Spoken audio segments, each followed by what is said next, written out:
Government of India और supreme court आपस में मिल जाए, तो आपको नहीं लगता कि कुछ एक लोगों के पास ही प्रशासनिक शक्तियां आ जाएंगी, उन्हीं के पास न्यायिक शक्तियां भी आ जाएंगी, तो पावर का कंसंट्रेशन होगा। मॉन्टेस्क्यू का कहना है कि over concentration of power usually leads to havoc, disaster, it will be proved disasters for the democracy. तो किसी भी फंक्शनल डेमोक्रेसी के लिए यह आवश्यक है सुनिश्चित करना कि पावर का ओवर कंसंट्रेशन ना हो, अति संकेंद्रण ना हो, क्योंकि मॉन्टेस्क्यू कहां का रहने वाला है? फ्रांस का। नेपोलियन के बारे में सुना है आपने? कहां का था नेपोलियन?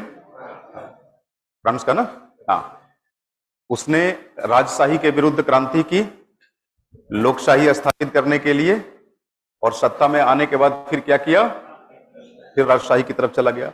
एक व्यक्ति के पास अधिक शक्तियां आ जाएंगी तो बहुत हद तक संभावना बनती है कि शक्तियों का दुरुपयोग शुरू होगा, और जब शक्तियों का दुरुपयोग शुरू होगा तो लोकतंत्र के लिए, डेमोक्रेसी के लिए इससे खतरनाक बात क्या हो सकती है? और जब डेमोक्रेसी की मूल भावना चोटिल होगी, बाधित होगी, तो फिर नागरिक अधिकारों की भी कोई चिंता नहीं करेगा। तो बेसिकली मॉन्टेस्क्यू की जो कंसर्न है वो दो कंसर्न है, उसकी दो चिंताएं हैं। पहला, to provide a requisite safeguards upon democracy and at the same time to provide an appropriate protection to the individual's rights। और वो कहता है कि लोकतंत्र तथा नागरिक अधिकारों की रक्षा तभी मुमकिन है जब देश की संवैधानिक योजना में, कॉन्स्टिट्यूशनल स्कीम में सेपरेशन ऑफ पावर को ऑब्जर्व किया जाएगा, अपनाया जाएगा। वो साफ साफ हिदायत देता है कि no two organs of the government shall be allowed to get blended together, get allied together। दो के बीच, किसी भी दो ऑर्गन के बीच अगर अलायंस हो जाता है तो समझ लीजिए कि it will be proved disasters for the democracy, ये लोकतंत्र के लिए खतरा है। उसका सीधा सीधा मानना है कि लोकतंत्र की सफलता सेपरेशन ऑफ पावर पे निर्भर करती है, ये मॉन्टेस्क्यू का मानना है। क्यों? क्योंकि है तो वो फ्रांस का, लेकिन आपको मालूम है ना, फ्रांस और इंग्लैंड दोनों बिल्कुल सटे हुए हैं। तो ये जो अपना थॉट देता है सेपरेशन ऑफ पावर का, वो ब्रितानी परिप्रेक्ष्य में देता है, वो फ्रांस के परिप्रेक्ष्य में नहीं।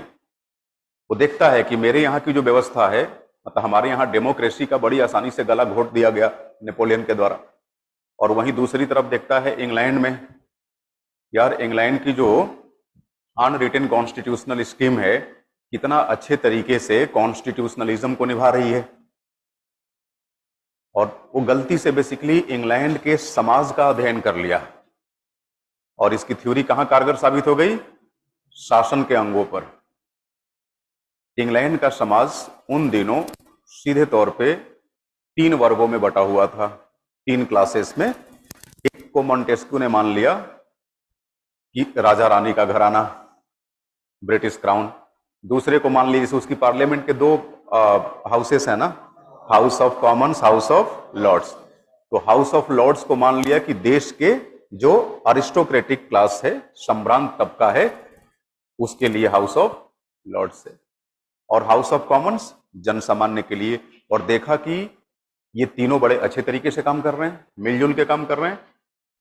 वो समझ लिया कि यही शासन के तीनों अंग हैं, और ये कहा कि यहां का लोकतंत्र सुरक्षित इसलिए है, यहां लोगों के राइट्स सुरक्षित इसलिए है क्योंकि स्टेट के अंदर प्रॉपर तरीके से सेपरेशन ऑफ पावर को अंजाम दिया गया है। ठीक है, अब इसी को फंक्शनल डेमोक्रेसीज के अंदर, मतलब कार्यरत लोकतंत्र, जिसको हम लिबरल डेमोक्रेसी भी कहते हैं, उदार लोकतंत्र, हमारे जैसा भारत, वेस्टर्न वर्ल्ड जैसे इंग्लैंड है ना, इटली, अमेरिका, इन सब के यहाँ लिबरल डेमोक्रेसी है।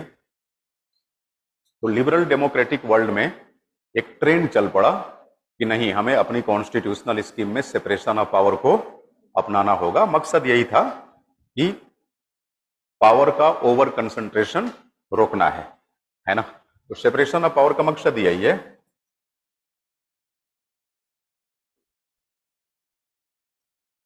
To provide